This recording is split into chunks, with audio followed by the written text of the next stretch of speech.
remember especially watching like V and Battlestar Galactica, that obviously, I mean, it's so fascinating. I must have been like 12 or something at the time. So you get into science, you know, you start to be interested in space. And this is what we as organizers of this event hope to achieve by, bringing the man that was most recently in space actually to the European Parliament and having people speak to them. I think today we make already a lot of investments, of course, and I think it's important that the European Union keeps investing in innovation also in the space area. I think there we should really become also the forerunners. There's a lot of competition going on also with emerging economies right now, and I think we should really stay on top of everything and keep investing in innovation. The young people, they grow up with television, with TV series, etc.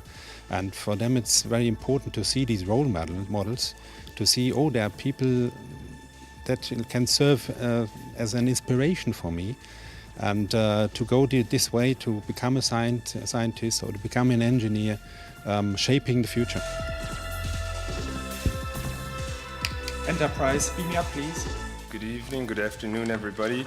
I must say it's a pleasure to see so many young, bright faces in the European Parliament, especially as, together with the European Commission and ESA, EU40 as an organization of young members of the European Parliament is trying to enhance participation of youth and young people in politics.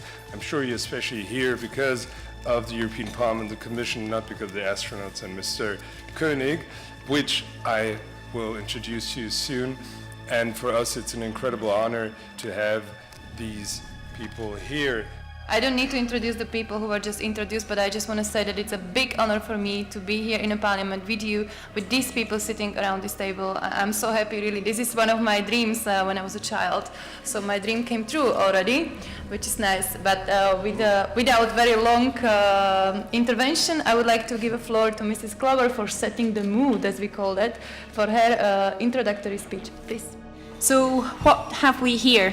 We have an incoming transmission, and what I want to do is to set the scene a little bit about how Star Trek, which is a science fiction series which went on to films and further series, how that science fiction actually excited people about science. It certainly excited me, and I am old enough to be able to say that I thoroughly enjoyed the first series, which I'll show you some from in a minute. No, I tell you what, it does inspire me.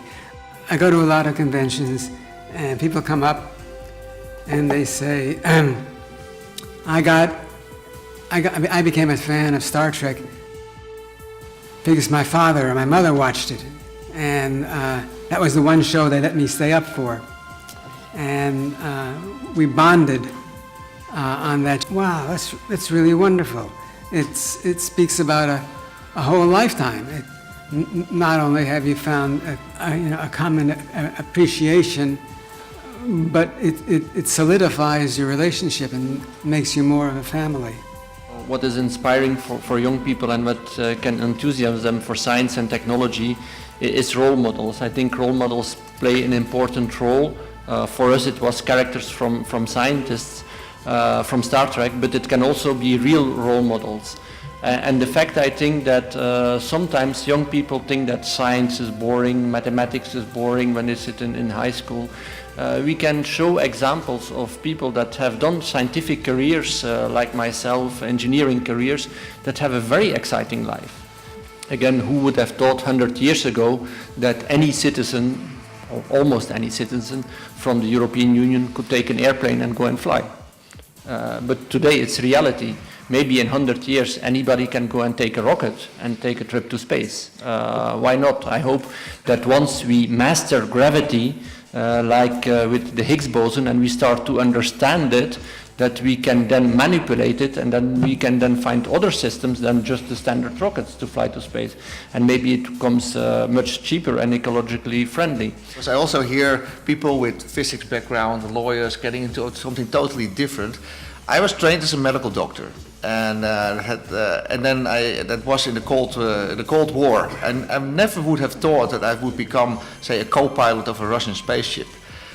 But that still happened. So you can go a lot of directions with your studies, and science is very interesting area, but it doesn't mean that you have to continue in that field. You can go in a lot of different directions. I see that from a lot of people.